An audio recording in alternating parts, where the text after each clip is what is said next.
My own father sent me to prison for a crime I didn't commit, so my stepbrother could steal my identity and live the life that was supposed to be mine.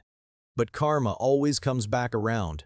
I never thought I'd be telling this story on Reddit, but here I am, 37 years old, finally able to breathe without feeling like there's a weight crushing my chest. My name is Daniel, though for a while, someone else was living under that name while I rotted in a cell. This is the story of how my father destroyed my life, how my stepbrother stole my future, and how the universe eventually made them both pay in ways I could never have imagined. Let me take you back to where it all started, back when I was 22 years old and still believed that family meant something. Back when I trusted my father. I grew up in a small town in Pennsylvania, the kind of place where everyone knows everyone else's business. My mother died when I was 7. Cancer took her fast, and for years it was just me and my dad. He was a mechanic, owned his own shop, and he raised me to value hard work and honesty, or at least, that's what I thought he valued. Looking back now, I realize I never really knew him at all. When I was 15, my father remarried. Her name was Caroline, and she came with a son, Marcus, who was 2 years younger than me. At first, I was excited to have a brother. I'd been alone for so long, and the idea of having a sibling felt like getting a piece of the family I'd lost back. Marcus seemed nice enough at first, quiet, a bit awkward, but I figured we'd grow close over time. I was so stupid. From the very beginning, Caroline had a way of getting into my father's head. She was sweet to his face, always playing the devoted wife.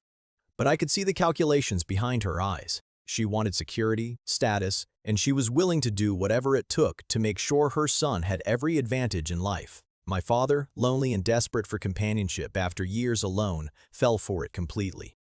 The preferential treatment started small. Marcus got the bigger room when they moved in. He got a new computer for school while I was told to keep using the old one we'd had for years. When I made the varsity basketball team, my father missed the games because he was helping Marcus with his homework. Little things that individually didn't mean much, but together they formed a pattern I was too young and trusting to see. By the time I graduated high school, I'd earned a partial scholarship to Penn State. I was so proud. I'd worked my ass off for those grades, while also working part-time at my dad's shop. I thought he'd be proud too. Instead, when I told him about the scholarship, he just nodded and said that was nice, then went back to talking with Caroline about Marcus's college applications. Marcus, who had mediocre grades and no scholarship prospects whatsoever. I should have seen it coming. I really should have. The summer after my high school graduation, I was working full-time at the shop, saving money for college expenses that the scholarship wouldn't cover. I was pulling double shifts, sometimes working until midnight, then getting up at 6 to do it all over again. My father seemed distant during those months, distracted, always having whispered conversations with Caroline that would stop the moment I walked into her room. Then came the night that changed everything. It was late August, about 3 weeks before I was supposed to leave for Penn State. I just finished closing up the shop and was heading home when I saw police lights in my rearview mirror. I pulled over, confused because I knew I hadn't been speeding. When the officer approached my window, his face was grim. He asked me to step out of the car, said there was a warrant for my arrest. I remember laughing because I thought it had to be some kind of mistake. Me? Arrested? For what? I never even gotten a speeding ticket. But the officer wasn't laughing. He handcuffed me right there on the side of the road and read me my rights while I stood there in shock, unable to process what was happening. The charge was armed robbery. They said I'd held up a convenience store 2 towns over, threatened the clerk with a gun, and made off with $800 from the register. They said there was video footage. They said there were witnesses. They said the evidence was ironclad. I kept telling them they had the wrong person, that I'd never even been to that town, that I didn't own a gun, that this was insane. But they weren't listening.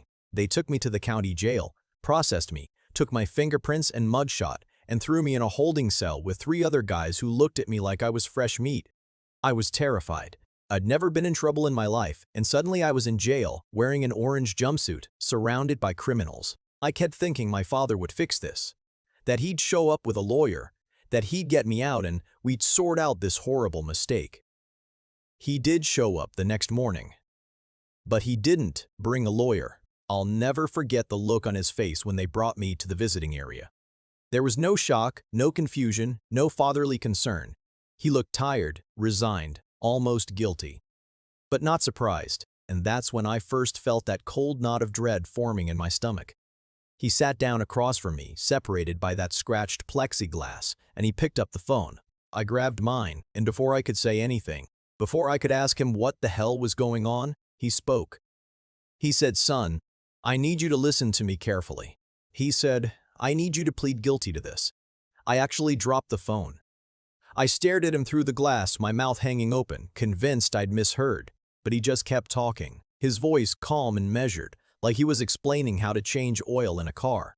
He told me that Marcus needed to go to college. He told me that Caroline had made it clear that if Marcus didn't get the opportunities he deserved, she'd leave, and Dad couldn't handle being alone again. He told me that I was strong, that I could survive a few years in prison, but Marcus was fragile and wouldn't make it in the real world without a degree. He told me that he'd set the whole thing up, that he'd paid someone who looked enough like me to rob that store wearing a jacket with my high school logo on it, that he'd planted evidence in my car, that he'd made sure the witnesses got a clear look at the robbery, enough to identify the general description that matched me, that he'd called in an anonymous tip about where I'd be that night. He told me all of this through that plexiglass divider while I sat there feeling like I was having an out-of-body experience. This couldn't be real. This couldn't be my father. But it was. He said if I fought the charges, he'd testify against me. He'd say I'd been acting strange, that he'd found the gun hidden in my room, that I'd been talking about needing money. He said Caroline would back him up. He said they had enough evidence that I'd be convicted anyway, but if I fought it, I'd get a much longer sentence. If I pled guilty, took a deal, I'd be out in 3 to 5 years with good behavior. He said Marcus would use my college fund, the one my mother had started before she died. He said Marcus would go to Penn State using my scholarship, my recommendations, my life. He said it was all arranged. He said this was how it had to be. I asked him why. I'll never forget asking him that, my voice breaking, tears streaming down my face. "Why would you do this to me?" And he looked me dead in the eye and said, "Because Marcus is her son, and if I don't do this, I'll lose her. I'm sorry, Daniel, but I can't be alone again. I just can't." Then he hung up the phone and walked away. And I sat there in that visitation room screaming at him through the glass until the guards dragged me back to my cell. The public defender they assigned me was overworked and underpaid. When I tried to tell him I was innocent, that my father had framed me, he looked at me with dead eyes and said, "Kid, everyone in here says they're innocent. The evidence against you is solid. Take the plea deal. 3 years, maybe out in 2 with good behavior. If you go to trial, you're looking at 10 to 15. I had no money for a better lawyer. I had no one to turn to. My father had systematically cut me off from my mother's side of the family over the years, claiming they blamed him for her death. I had friends, but they were kids like me with no resources and no power, and the evidence really was damning. My jacket, my car with gunpowder residue, witnesses who identified my general description. I was trapped, so I took the plea. I pled guilty to a crime I didn't commit, and the judge sentenced me to 4 years in state prison. 4 years of my life stolen, so my stepbrother could go to college. Prison changes you. I don't care how strong you think you are, how tough, how resilient.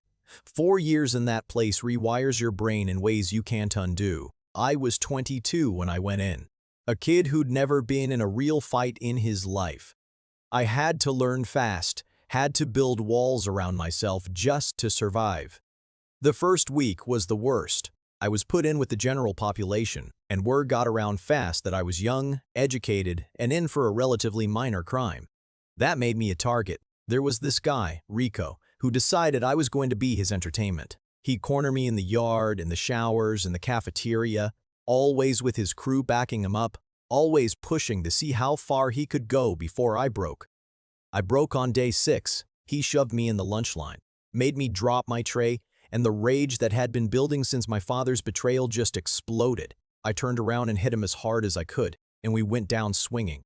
I got in a few good hits before his crew pulled me off and beat me until the guards intervened. I spent 3 days in the infirmary with cracked ribs, a broken nose, and a concussion. But after that, Rico left me alone. He'd tested me, and I'd shown I'd rather take a beating than submit. In prison, that earns you a certain kind of respect. I spent those 4 years lifting weights, reading everything I could get my hands on from the prison library, and trying to hold on to some piece of who I used to be. But every night, lying in my bunk, listening to the sounds of men crying, screaming, fighting, I thought about my father. I thought about Marcus living my life, going to my school, using my name to build a future. I thought about revenge. The fantasies were elaborate. I imagined getting out and confronting my father, making him confess, watching him go to prison in my place. I imagined destroying Marcus's perfect life, exposing him as a fraud. I played these scenarios over and over in my head like movies, and they were the only things that kept me sane. But I also made myself a promise. When I got out, I wouldn't become a monster. I wouldn't let what they did to me turn me into something worse than them. I'd rebuild my life somehow, and I'd let karma handle the rest. I had no idea how thoroughly karma would deliver. I got out after 3 years and 2 months, released early for good behavior. It was March, cold and gray, when I walked out of those gates with nothing but the clothes on my back and $47 in gate money. I had nowhere to go. My father had sold our house while I was inside, moved with Caroline and Marcus to a bigger place across town. He'd made it clear through the one letter he'd sent that I wasn't welcome there. I ended up at a homeless shelter for the first 2 weeks.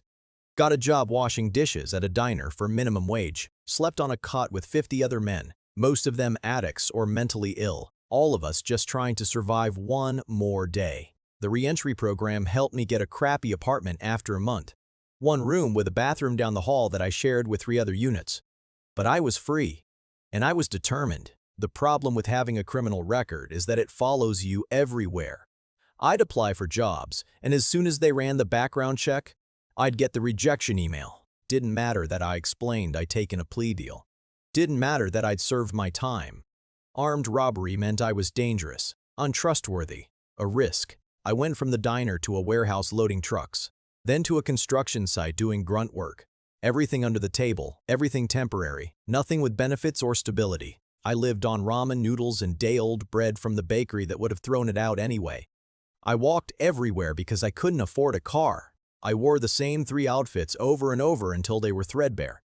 And all the while, I heard stories about Marcus.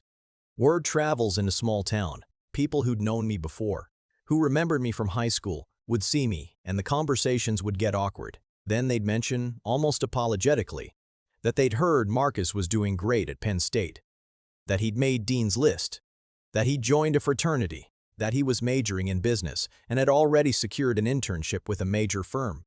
My life. He was living my life. What made it worse was that he was using my name. Not legally, but socially. He'd introduced himself as Daniel Marcus Carter, using my first name as his middle name, telling people to call him Daniel. He'd stolen my identity in every way that mattered. When people from our hometown saw him on social media, they thought he was me. They congratulated my father on his son doing so well. My father played along. He posted pictures of Marcus at graduation, at his internship, at family dinners, always captioned with proud father messages. He never mentioned that his actual son was living in poverty, marked as a felon, struggling to keep a roof over his head. I wanted to hate Marcus, and part of me did, but another part of me recognized that he'd been 13 when this all started. Caroline had shaped him, molded him, taught him that his success was more important than truth or decency or basic human compassion. He was as much a victim of her manipulation as I was, just in a different way. Still, that didn't make it hurt any less when I saw him driving through town in a new car, wearing expensive clothes, smiling like he didn't have a care in the world. It didn't make it easier when I overheard people praising the Carter family's boy for making something of himself. I spent 2 years like that, barely surviving, watching from a distance as Marcus built a life that should have been mine. I didn't contact my father, didn't confront Marcus. I kept my head down, worked my dead-end jobs, and tried to build something from nothing. Then, on a Tuesday afternoon in November, everything changed. I was on my lunch break from the warehouse, eating a sandwich on a bench outside, when I noticed someone watching me from across the street. He was older, maybe 60, wearing a suit that had seen better days. When our eyes met, he crossed the street and approached me. His name was Walter Price, and he was a private investigator. He said he'd been looking for me for 3 months. He said he needed to talk to me about the robbery I'd been convicted of. My first instinct was to tell him to get lost. I'd served my time and I wasn't interested in dredging up the past. But something about the way he looked at me, this mix of sympathy and determination, made me pause. He told me he'd been hired 6 months ago by the family of the convenience store clerk who'd been on duty during the robbery. The clerk, a woman named Jennifer Hayes, had died by suicide a year after the robbery. She'd left behind a daughter who'd never believed that her mother's death was just about depression. The daughter had saved up money and hired Walter to investigate. Walter had started by reviewing the case file, and he'd found inconsistencies, small things that individually didn't mean much, but together painted a troubling picture. The witness descriptions varied wildly. The video footage was grainy and had been corrupted in storage, with only still frames remaining. The gun had never been recovered. My supposed confession had been coerced during an interrogation without my lawyer present. But the real breakthrough came when Walter found the man who'd actually committed the robbery. His name was Travis Kirkland, and he was doing time in a different prison for a string of armed robberies. Walter had tracked him down, and after some persuasion and the promise of help with his parole hearing, Travis had confessed to the job. He'd admitted that someone had paid him $5,000 to rob that specific store, at that specific time, wearing specific clothing. He'd never known why, and he hadn't cared. Easy money. Walter had recordings. He had sworn statements. He had evidence that I'd been framed. I sat on that bench, my sandwich forgotten, listening to this stranger tell me that I'd been right all along. That there was proof now that justice might actually be possible. And I didn't feel relief or vindication or joy. I felt rage. Pure, white-hot rage that my father had done this to me. That he'd conspired to destroy my life. And that he'd been living consequence-free while I'd suffered. That he'd watched me struggle and hadn't felt an ounce of remorse. Walter could see it on my face. He told me I had options, that we could go to the DA, that there were lawyers who'd take this case pro bono given the circumstances. He told me we could make this right. I asked him why he was helping me. His fee had been paid to investigate Jennifer Hayes' death, and he'd done that. Why track me down? Why offer to help? He was quiet for a moment, then told me his own son had been falsely convicted of a crime 15 years ago. Had served 8 years before DNA evidence exonerated him.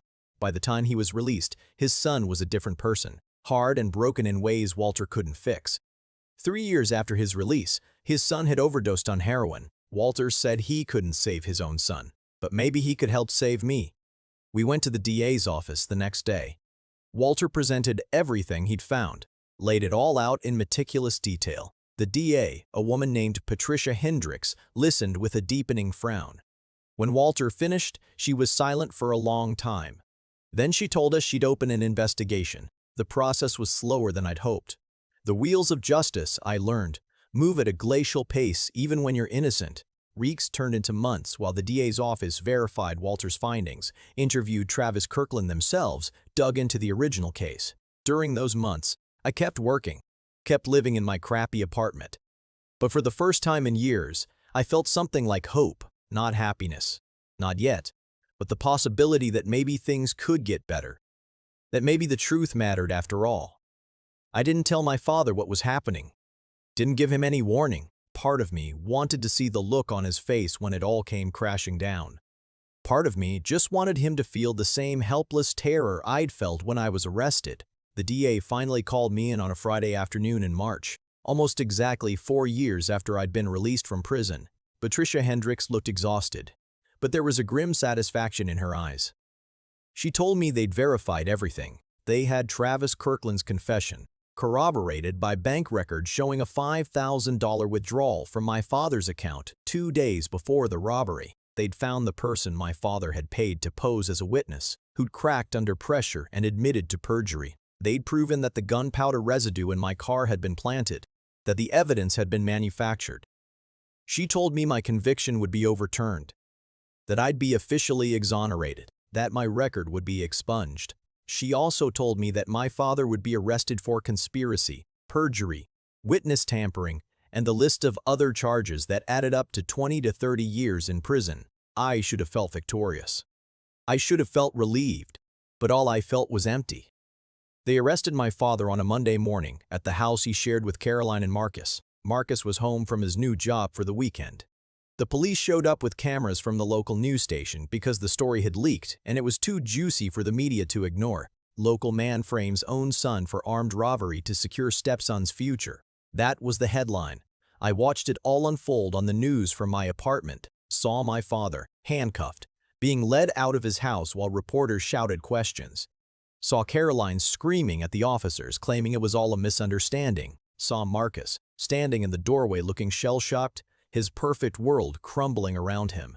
The news outlets ran with the story for weeks. They interviewed people from my high school, from the town, from Penn State. They dug into every detail of my father's scheme. Caroline's manipulation, Marcus's stolen life. The narrative became a national sensation, a real-life nightmare that people couldn't look away from.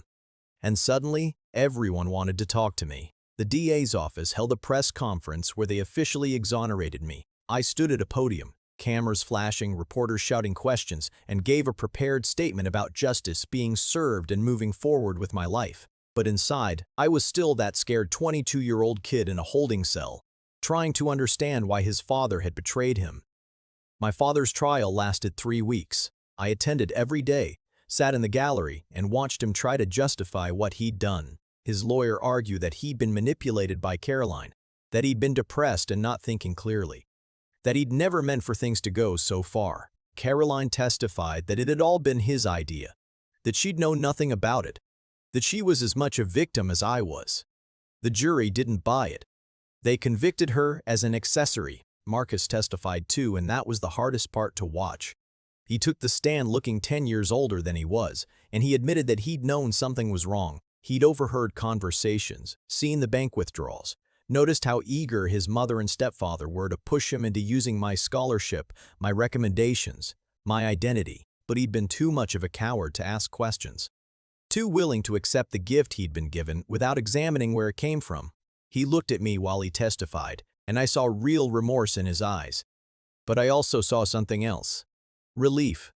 Relief that it was finally over, that the weight of the lie was no longer his to carry. The jury deliberated for 6 hours before coming back with guilty verdicts on all counts. My father was sentenced to 25 years. Caroline got 10. They were both in their 50s, which meant my father would likely die in prison. I thought that would make me feel better. It didn't. The aftermath was complicated. The university revoked Marcus's degree when they learned it had been obtained under false pretenses, using forged documents and stolen identity. His employer fired him. His fiancée left him. He became a pariah overnight, the guy who'd built his entire life on another man's suffering. People sent him death threats, vandalized his car, harassed him online. He had to move 3 times in 6 months, each time to a smaller, cheaper apartment, until he ended up in a situation not much better than where I'd started after prison. I told myself it was justice, told myself he deserved it for his complicity, his cowardice, his willingness to live a stolen life. But I couldn't quite make myself believe it. My father's lawyer reached out about 6 months into his sentence, said my father wanted to see me, wanted to apologize, wanted to make amends. I ignored the first 3 requests, but on the 4th, I agreed to visit him. The prison was worse than the one I'd been in, rougher, more violent. They brought him to the visitation room in shackles, and I barely recognized him. He'd lost weight. His hair had gone completely gray, and he moved like an old man, even though he was only 53. We sat across from each other with that same plexiglass between us, and the symmetry wasn't lost on either of us. He picked up the phone first, and I could see his hands shaking. He told me he was sorry, said it was inadequate, said nothing he could say would ever be enough, but that he needed me to know he regretted everything. He told me that Caroline had left him, that she'd filed for divorce the moment she was sentenced, that even Marcus wouldn't take his calls. He told me he was alone, truly alone, and that he understood now what he'd done to me, that he destroyed both our lives for nothing. I listened to him talk. This man who'd raised me, who taught me to ride a bike and helped me with homework and told me he was proud of me, and I felt nothing. The love I'd had for him had died in that holding cell 4 years ago. What sat across from me now was just a stranger who looked like my father. When he finished, I told him I forgave him. Not because he deserved it, but because I needed to let go of the hatred that was poisoning me. I told him we'd never speak again, that as far as I was concerned, he was dead to me, just like I'd been dead to him when he'd framed me. Then I hung up the phone and walked out, and I never looked back. My father died in prison 3 years later. Heart attack in the middle of the night. The prison called to notify me as next of kin, and I thanked them for letting me know and hung up. I didn't attend the funeral. I didn't claim his body. I let the state bury him in a pauper's grave, alone and unmourned. Marcus reached out to me around the same time, sent me a long email pouring out his heart, talking about therapy and guilt and his attempts to rebuild his life. He asked if we could meet, if there was any chance for reconciliation, if I could find it in me to forgive him too. I thought about it for a long time. Part of me wanted to refuse to let him suffer the way I'd suffered, but I remembered that he'd been a kid when this started, that Caroline had shaped him into someone who could accept a stolen life without question. I agreed to meet him for coffee. He looked rough, working a job at a call center, living in a studio apartment, driving a 15-year-old car that barely ran. The privileged life he'd been living was gone, replaced by the same kind of struggle I'd endured. But he seemed lighter somehow, like the burden of the lie had been crushing him more than he'd admitted. We talked for 3 hours. He told me about the nightmares, the guilt, the way he'd wake up some mornings and forget that his degree was revoked, that his career was gone, that he was starting over from scratch. He told me he'd legally changed his name, didn't want to be Marcus Carter anymore, wanted a fresh start. I told him about prison, about the years of poverty, about the rage that had sustained me and then nearly destroyed me. I told him I understood that he'd been manipulated, but that understanding didn't erase what had happened. In the end, we didn't become brothers. We didn't become friends, but we reached a kind of peace, an acknowledgement that we'd both been victims of the same people, even if we'd suffered differently. We agreed to move on with our lives, separately, and to let the past stay in the past. Rebuilding my life after exoneration was harder than I'd expected. Yes, my record was expunged. Yes, I had a settlement from the state for wrongful imprisonment that gave me financial stability for the first time in years. But I still carried the scars of those prison years, still flinched at loud noises, still had nightmares about being locked in a cell. I went to therapy finally, sat in a small office with a kind woman named Dr. Sarah Chen, and unloaded everything I'd been carrying for years. The betrayal, the anger, the fear, the loss. She helped me understand that trauma doesn't just disappear because justice is served. That healing is a process, not a destination. I went back to school, used my settlement money to get a degree in social work, figured if I'd survived what I'd survived, maybe I could help other people navigate their own nightmares. I interned at a reentry program, helping former inmates adjust to life outside, and found that I was good at it. I understood their struggles in a way few people could. I met someone, eventually. Her name was Amy, and she was a teacher at a school for at-risk kids. She'd had her own trauma, her own story of survival, and we recognized something in each other that first time we met at a friend's barbecue. We took it slow, both of us damaged in our own ways, but we built something real together. She knew everything about my past, and she didn't run. That meant more to me than I can express. I'm 37 now, 15 years past the night I was arrested for a crime I didn't commit. I have a master's degree in social work. I run a nonprofit that helps exonerated individuals rebuild their lives. I'm engaged to an amazing woman who makes me laugh and reminds me that good people still exist in the world. I own a small house in a different town, far from where I grew up, where nobody knows my history unless I choose to share it. I have friends, a career I'm proud of, a future that's mine and nobody else's. But I still think about those lost years sometimes. The scholarship I never got to use, the life I could have had if my father had chosen differently. The innocent kid I was before I learned that the people who are supposed to love you can betray you in ways you never imagined possible. I think about my father dying alone in a cell, estranged from everyone he'd ever claimed to love. I think about Caroline, getting out of prison after 7 years with good behavior, only to find that nobody wanted anything to do with her. Last I heard, she was living in a different state, working at a gas station, completely cut off from the life she'd tried so hard to secure. I think about Marcus, who sends me a Christmas card every year that I never respond to. Still trying to find some kind of redemption or forgiveness that I can't give him, and I realize that karma didn't need me to exact revenge. It did that all on its own, in ways more thorough and devastating than anything I could have planned. My father got exactly what he'd been so afraid of. Died alone, his legacy destroyed, his name synonymous with betrayal. Caroline lost everything she'd schemed for and ended up with less than she'd started with. Marcus lost the future he'd stolen and can never get it back. Meanwhile, I'm still here, scarred, changed, but still here, and I built a life worth living from the ashes of the one that was taken from me. People ask me sometimes if I'm bitter, if I'm angry about the time I lost, the suffering I endured. And the honest answer is, sometimes yes. There are days when I wake up and feel that old rage burning in my chest. Days when I think about what my life could have been. But mostly, I feel grateful. Grateful that the truth came out. Grateful for Walter Price, who cared enough about a stranger to seek justice. Grateful for Amy, who loves me despite my damage. Grateful for the work I do, helping others who've been through similar nightmares. Grateful that I didn't let what happened to me turn me into someone like my father. Someone who could justify destroying another person's life for my own benefit. The story went viral when it first broke, and every year around the anniversary, it resurfaces on social media. People share it, comment on it, express outrage and sympathy. Some have reached out to tell me about their own experiences with family betrayal, their own stories of injustice and eventual vindication. I've learned that what happened to me, while extreme, isn't as rare as I thought. There are thousands of people out there carrying the weight of family betrayal, of stolen years, of trust broken by the people who should have protected them. And if my story helps even one of them feel less alone, then maybe something good came from all that suffering. I'm writing this now because I want people to understand something important. Revenge fantasies are satisfying in the moment, but they're empty. I spent years imagining all the ways I'd make my father and Marcus pay for what they'd done.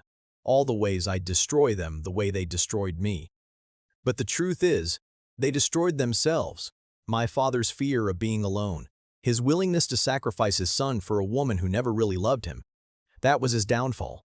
Caroline's greed and manipulation. That was hers. Marcus's cowardice. His willingness to accept a stolen life rather than ask hard questions. That was his. I didn't have to do anything. The universe has a way of balancing the scales, even if it takes longer than we'd like. What I did have to do was choose not to let their actions define me. Choose to rebuild, to heal, to forgive myself for the years I lost, and the innocence I can never get back. Choose to believe that I deserved better than what happened to me, and that I could create that better life myself. It wasn't easy. There were days I wanted to give up. Days I thought about just ending it all because the weight of everything was too much to bear. But I kept going, one day at a time, one small victory at a time, until those days added up to years and I realized I'd made it through. If you're reading this and you're in a situation where someone you trusted has betrayed you, where someone you loved has used that love as a weapon against you, I want you to know something. It's not your fault, you didn't deserve it, and it doesn't have to define the rest of your life. You can survive this, you can rebuild, you can heal. It won't be quick, and it won't be easy, but it's possible. I'm living proof of that. And to anyone out there who's thinking about betraying someone who trusts them, who's considering sacrificing someone else for their own benefit, who's telling themselves that the ends justify the means, I want you to understand the full weight of what you're about to do. You're not just hurting that person in the moment. You're changing the trajectory of their entire life. You're creating trauma that will ripple through years, maybe decades. You're breaking something in them that may never fully heal. And you will pay for it.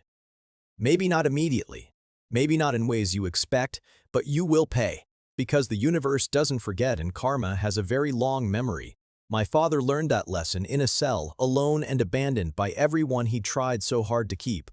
I hope you learn it some other way.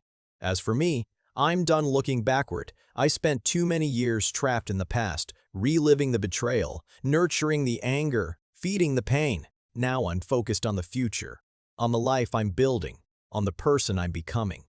I'm not the naive 22-year-old who trusted too easily anymore, but I'm also not the hardened, rage-filled ex-convict I could have become. I'm somewhere in between. Someone who understands the darkness but chooses to seek the light anyway. Someone who was broken and put himself back together. Not perfectly, but well enough. Someone who survived. And honestly, after everything, that's enough. The last time I drove through my hometown about a year ago, I took a detour past the old mechanic shop. It's under new ownership now, renamed, repainted, all traces of my father's legacy erased. I sat in my car across the street for a few minutes, remembering the hours I'd spent there as a kid, learning about engines and hard work and honesty, remembering the person my father used to be, or at least the person I thought he was. And I felt nothing, no anger, no sadness, no nostalgia, just a kind of quiet acceptance that that part of my life was over, that those people were gone, that the boy I'd been had died in a holding cell, and someone new had taken his place. I drove away without looking back, and I haven't been back since. That's the real ending to the story, I think. Not revenge, not justice, not even forgiveness really, just the ability to let go, to move on, to choose a different future than the one that was chosen for me.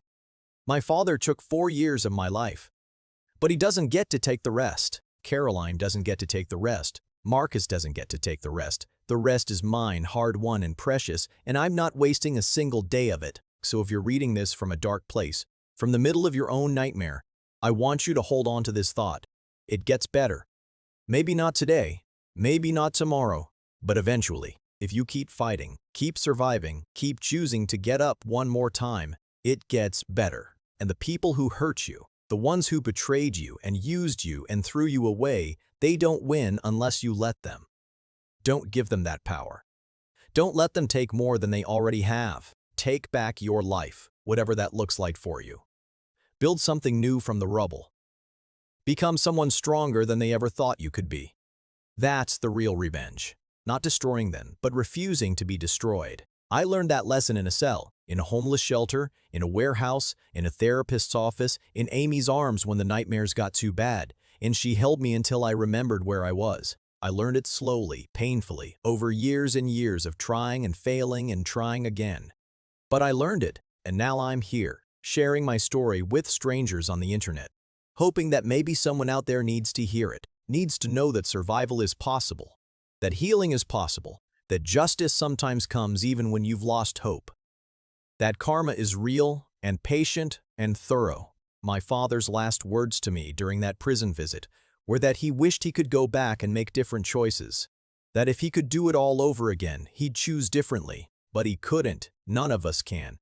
We can only move forward with the consequences of our choices, good and bad, and try to be better than we were. I think about that a lot, about the choices we make and the ripples they create, about how one decision, one moment of selfishness or cowardice or cruelty can echo through years and destroy lives. But I also think about the other kinds of choices. The choice to help a stranger, like Walter Price helped me. The choice to love someone despite their damage, like Amy loved me. The choice to forgive yourself, like I'm still learning to do. Those choices create ripples too. Positive ones, healing ones, ones that make the world just a little bit better. I try to make more of those choices now. Try to be the kind of person who creates light instead of darkness, who builds instead of destroys, who helps instead of hurts. I don't always succeed. I'm still human, still flawed, still carrying scars that ache in cold weather and quiet moments. But I'm trying. Every day I'm trying. And in the end, that's all any of us can do. Try to be better, try to heal, try to create something good from the ashes of something terrible. Try to survive, and then try to do more than just survive. Try to live. Really live, not just exist. That's what I'm doing now. 15 years after my father destroyed my life and karma destroyed his. I'm living. Full and messy and complicated and beautiful. And he's not here to see it, which is exactly as it should be. This is my story. My truth. My survival. I'm sharing it not for sympathy, not for validation, but because stories like this need to be told. Because the silence around family betrayal, around wrongful conviction, around the ways the system fails people. That silence protects the wrong people and hurts the right ones, so I'm breaking that silence. I'm saying out loud what happened to me, and I'm owning every part of my journey from that holding cell to where I am now. I'm done being ashamed of what was done to me. I'm done carrying the weight of other people's crimes. I'm just Daniel, not a victim, not a statistic, just a man who survived something terrible and chose to keep going anyway. And if that helps someone else choose to keep going too, then every bit of suffering was worth it. That's my truth. That's my story. And I'm still writing it. One day at a time, one choice at a time, one breath at a time. The ending isn't revenge or justice or even peace. The ending is just continuation, life going on in spite of everything, because of everything. And that, I've learned, is the most powerful ending of all. But before I finish this story, there are some things I left out. Some darker moments that I couldn't bring myself to talk about until now. Things that happened in prison that I've never told anyone. Not even Amy. Not even Dr. Chen in all our therapy sessions. If you've made it this far, you deserve the whole truth. The worst night of my life happened about 18 months into my sentence. I'd settled into a routine by then, had learned the unspoken rules of survival, had built a reputation as someone who kept to himself but could handle himself if pushed. I thought I'd figured out how to navigate that world. I was wrong. There was a guard named Corrigan, and he had it out for me from the start. I never knew why. Maybe he just didn't like my face. Maybe he'd read about my case and decided I was getting special treatment because I looked like a clean-cut kid. Whatever the reason, he made my life hell whenever he was on shift. Extra searches, lost mail, denied phone privileges for made-up infractions, the kind of petty tyranny that guards can inflict when they want to break someone. I complained once to the warden's office, filled out the official forms and everything. That was my first mistake. 2 days later, Corrigan arranged for me to be transferred to a different cell block, one known for being particularly violent. My new cellmate was a guy named Deshaun, doing life for murder, covered in gang tattoos, and he made it clear from the first moment that he owned that cell, and I was there at his mercy. The psychological warfare started immediately. He'd stand over my bunk at night, just staring down at me, not saying anything, just letting me know that he could do whatever he wanted, whenever he wanted. He'd take my food from my tray, eat it in front of me, daring me to object. He'd use my toothbrush and put it back like nothing happened. I knew what he was doing. He was establishing dominance, waiting for me to break or fight back so he'd have an excuse to really hurt me. I tried to stay calm, tried to show strength without aggression, walking that impossible tightrope. But the worst part was the nights. He'd wait until the lights were out and the guards had finished their rounds, and then he'd start talking, describing in explicit, horrifying detail the things he'd done to the man he'd killed, the way the guy had begged, the sounds he'd made, the look in his eyes when he realized he was going to die. Then he'd tell me all the things he could do to me, how easy it would be, how no one would stop him, how the guards wouldn't even investigate too hard if something happened to me. After all, I was just another convict, and accidents happened in prison all the time. I didn't sleep for 3 days straight, just lay there in the dark listening to him breathe, waiting for him to make his move, trying to stay alert enough to defend myself if he attacked. On the 4th night, Corrigan came by our cell during his rounds. He looked at me, saw the exhaustion and terror in my eyes, and smiled. Actually smiled, like my suffering was entertainment for him. That's when I understood. This wasn't random. Corrigan had put me in that cell specifically because he knew what Deshaun would do to me. This was punishment for filing that complaint, for daring to stand up for myself. I snapped. Not at Deshaun, I knew better than that. But something inside me broke that night. Some last piece of innocence or hope or faith in justice. I realized that the system my father had weaponized against me wasn't just broken. It was actively cruel, designed to crush people who were already down. I became someone else after that night. Harder, colder, more calculating. I learned to see threats before they materialized. I learned to hurt people preemptively, to strike first and strike hard, to earn a reputation violent enough that people would leave me alone. I got into 4 more fights over the next month, won 3 of them badly enough that I sent the other guys to the infirmary. The 4th one, I lost, took a beating that left me with permanent damage to my left ear. I still can't hear perfectly out of it. But after that, people left me alone. Even Deshaun backed off, recognized that I'd rather die fighting than submit to his psychological torture.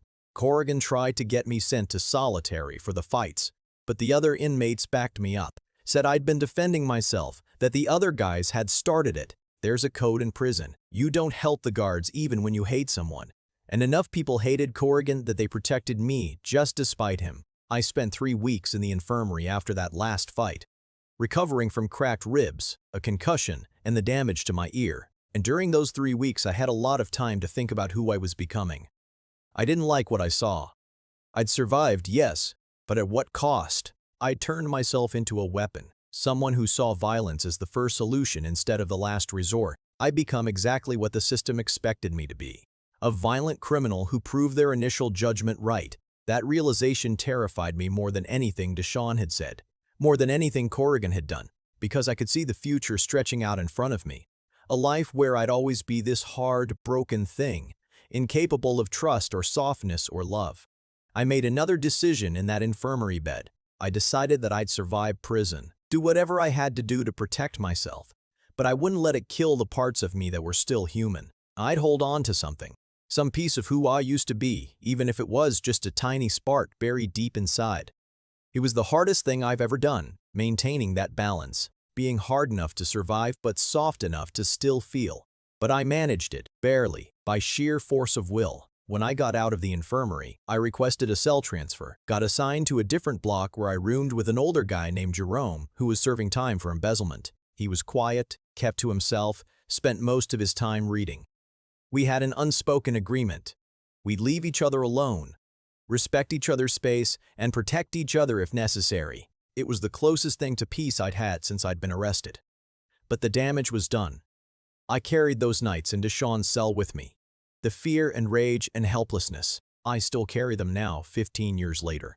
There are still nights when I wake up in a cold sweat, convinced I'm back in that cell, hearing his voice in the dark describing all the ways he could hurt me. Amy's learned to recognize those nights. She doesn't try to wake me up or comfort me, knows from experience that I'm too far gone in the nightmare for that to help. She just stays close. Her presence a reminder that I'm not there anymore, that I'm safe, that I survived. And then there was what happened with Jennifer Hayes' daughter. Remember, the woman who'd hired Walter Price to investigate her mother's death. Her name was Rebecca, and she reached out to me about 6 months after my exoneration. Wanted to meet me in person. I agreed, thinking it would be closure for both of us, a chance to thank the person whose money had paid for the investigation that freed me. We met at a coffee shop in Philadelphia, neutral territory for both of us. She was younger than I'd expected, only 25. With her mother's eyes, according to the photo she showed me, she told me her mother had never been the same after the robbery. That she'd become paranoid, anxious, convinced that the person who'd robbed her was going to come back and finish the job, that she'd started drinking heavily, lost her job, descended into a depression so deep that Rebecca had watched helplessly as her mother slowly disintegrated. The suicide had been inevitable, Rebecca said. Her mother had left a note saying she couldn't live with the fear anymore, couldn't sleep without nightmares, couldn't function in a world where violence could erupt at any moment. And the worst part, the part that made Rebecca hire Walter Price, was that her mother's last words in that note had been that she forgave me, forgave the young man who'd robbed her, hoped I'd get help and turn my life around, prayed that I'd find redemption. Her mother had died forgiving someone who'd never actually hurt her, while the real criminal walked free, and her family struggled to make sense of a senseless tragedy. Rebecca told me all of this with tears streaming down her face, and I sat there feeling like I was going to vomit, because yes, I'd been innocent. Yes, I'd been the victim of a frame-up. But Jennifer Hayes had been a victim too, cheap and collateral damage in my father's scheme. A woman whose life had been destroyed by a crime she'd witnessed, even though the crime had been staged specifically to frame me. My father had never considered her, never thought about what it would do to her, to witness what she thought was a real armed robbery. Never cared that his actions would ripple out and destroy someone completely uninvolved in his sick plan. Jennifer Hayes had died because of my father's choices, and she'd never even known the truth, had died thinking she'd witnessed a young man throwing his life away, feeling sympathy for someone who didn't exist. Rebecca wanted me to know that she didn't blame me. That finding out the truth had been devastating, but also a relief, because at least now she understood what had really happened. At least her mother's death made sense in the context of a larger injustice. But I blamed myself anyway. Not rationally, I knew intellectually that I'd done nothing wrong, but emotionally I carried the weight of Jennifer Hayes' death like a stone in my chest. One more life destroyed by my father's selfishness. One more person who'd paid the ultimate price for his cowardice. I told Rebecca about my father's conviction, about how he'd shown remorse in that prison visit, how he'd said he regretted everything, and she asked me a question that I still think about sometimes. She asked, "Do you think he would have confessed if he hadn't been caught? If Walter hadn't found Travis Kirkland? If the evidence hadn't surfaced, would your father have ever told the truth?" I thought about it for a long time before answering. And then I told her the truth. No, he wouldn't have. He would have taken that secret to his grave, would have let me suffer for the rest of my life, would have let Jennifer Hayes' death remain an unexplained tragedy. He was only sorry because he got caught, because he faced consequences. If the plan had worked, if I'd served my time and never discovered the truth, he would have called it a necessary sacrifice and moved on with his life. That realization crystallized something for me. My father wasn't a good man who'd made a terrible mistake. He was a fundamentally selfish person who'd shown his true nature when tested, and all the years I'd spent making excuses for him, trying to understand his motivations, hoping for some explanation that would make it make sense, all of that had been wasted energy. Some people are just broken in ways that can't be fixed. Some people will always choose themselves over everyone else, no matter who they hurt in the process. My father was one of those people. Rebecca and I stayed in touch after that meeting. She'd used the money that was left over from hiring Walter to start a foundation that helped families of crime victims access mental health resources. She asked me to join the board, and I agreed. It felt like the right way to honor her mother's memory, to turn that tragedy into something that could help others, and it gave me a purpose beyond just surviving, beyond just rebuilding my own life. We've helped hundreds of families over the past decade, people who'd been where Rebecca was, where I was, trying to make sense of senseless violence and trauma. And every time we help someone, every time we connect a struggling family with a therapist or a support group or just someone who understands, I feel like we're creating something good from something terrible. It doesn't erase what happened, doesn't bring Jennifer Hayes back or give me back the years I lost, but it means something. It has to mean something. There's one more piece of this story I need to tell. Something that happened just last year that brought everything full circle in a way I never expected. I was giving a talk at a law school about wrongful convictions and the flaws in our criminal justice system, something I do a few times a year as part of my advocacy work. After the presentation, a young man approached me, maybe 23 or 24, nervous energy radiating off him. He introduced himself as Tyler, said he'd been following my story for years, that it had inspired him to go into criminal defense work. We talked for a few minutes about his goals, his passion for justice reform, all the usual things. Then he asked if we could talk privately. We found an empty classroom, and he told me why he'd really wanted to talk to me. His father was Travis Kirkland, the man who'd actually committed the robbery that I'd been convicted of. Tyler had been 8 years old when his father was arrested for the string of robberies that eventually led to his confession about my case. He'd grown up visiting his dad in prison, listening to him talk about his crimes, watching him try to justify the choices he'd made. And he'd been there, in the visiting room, when Travis had finally told him the truth about the job he'd been paid to do, about robbing a store while wearing specific clothing, about being paid by some desperate guy to frame his own son. Travis had laughed while telling the story, thought it was funny in a dark way. This father willing to sacrifice his kid for another kid. Had said it was the easiest $5,000 he'd ever made. Tyler had been 16 when he heard that story, and it had haunted him ever since. He told me he'd spent years feeling complicit in what had happened to me.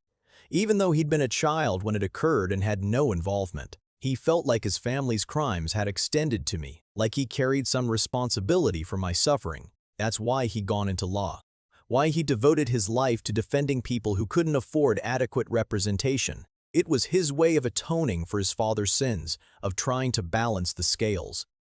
I looked at this kid, tears in his eyes, asking for forgiveness for something he hadn't done. And I saw myself. I saw that same desperate need to make sense of parental betrayal, to find some way to carry the weight of someone else's choices. I told him what I wished someone had told me earlier, that he wasn't responsible for his father's actions, that he could spend his whole life trying to atone and it wouldn't change what had happened, that the only thing he could control was who he chose to be, right now, today.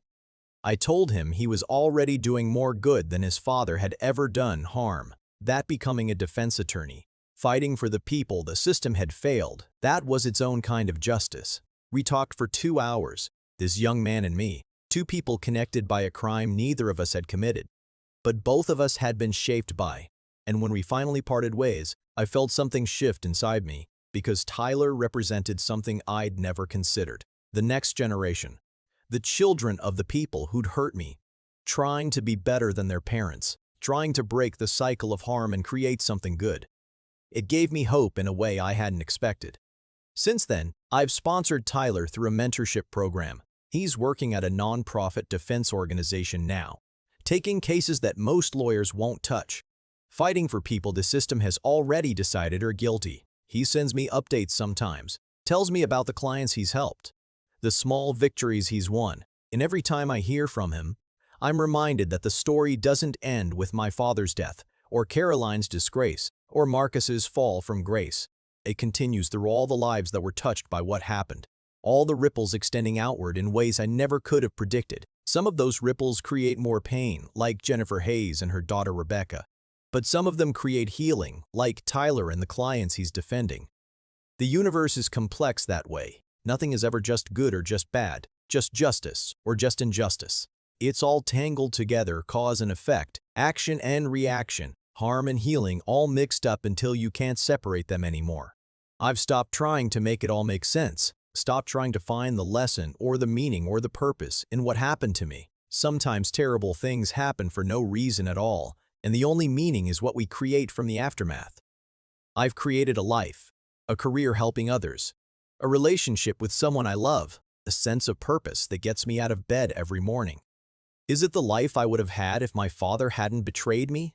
No, that life is gone, buried with my 22-year-old self, dead and unmourned. But it's a good life anyway, maybe even better in some ways because I know exactly how precious it is, how easily it could have been destroyed, how hard I had to fight to create it. I don't take anything for granted anymore. Every morning I wake up in my own bed, in my own house, next to the woman I love, I'm grateful. Every day I go to work and help someone navigate the system that nearly destroyed me. I'm grateful. Every night I go to sleep without bars on the windows or guards walking the halls. I'm grateful. Gratitude for the simple fact of freedom, of choice, of a future that belongs to me. That's what my father's betrayal taught me eventually. Not to hate, not to seek revenge, not to become bitter and hard. It taught me to be grateful, to recognize the value of things I used to take for granted, to understand that every day is a gift, even the hard ones, even the ones where the nightmares come back and the trauma resurfaces, and I have to fight just to stay functional. Because I'm still here, still fighting, still choosing every single day to get up and try again. And my father isn't. Caroline isn't living the life she schemed for. Marcus isn't enjoying the future he stole. But I am. I'm living, really living, in a way I never did before prison. Because now I know what it's like to have everything taken away, and that knowledge makes everything I have now infinitely more precious. So yeah, karma came for the people who hurt me. It came thoroughly and devastatingly, and it gave them exactly what they deserved. But the real victory isn't their punishment. It's my survival, my healing, my refusal to let what they did define the rest of my life. That's the ending I choose. Not revenge, not bitterness, not endless anger at the injustice of it all. Just life, messy, complicated, beautiful life. Lived on my terms, built from the ashes, earned through suffering but not defined by it. That's my story, all of it, the parts I'm proud of and the parts I'm not, the moments of strength and the moments of weakness, the healing and the scars that will never fully fade. I'm sharing it here with strangers on the internet because stories like this need to be told, because the silence around family betrayal, around wrongful conviction, around the ways the system fails people, that silence only helps the wrong people. So I'm breaking that silence. I'm saying out loud in detail exactly what happened to me and how I survived it, and what it cost me and what I gained from it. And if even one person reads this and feels less alone in their own nightmare, if even one person finds the strength to keep going for one more day because they know someone else made it through, then every word was worth writing. Every painful memory was worth reliving. Every scar was worth showing.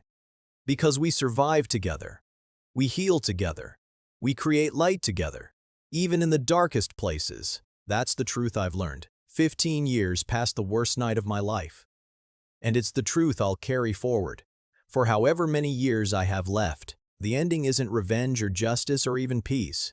The ending is just continuation. Life going on in spite of everything, because of everything. And that, I've learned, is the most powerful ending of all.